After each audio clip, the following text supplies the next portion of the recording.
Hello guys, nah perkembangan pokok cili saya hari ini guys. Banyak bunga dia guys. Dekat situ, sana pun banyak guys. Kalau yang di sini, nampak tak yang ini guys?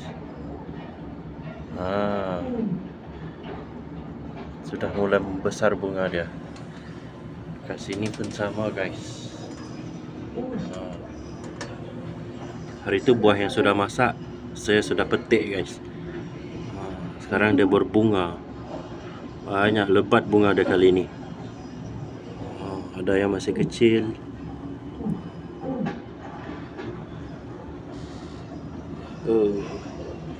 Semoga membuahkan hasil guys yang banyak kali ini. Bunganya pun sudah lebat.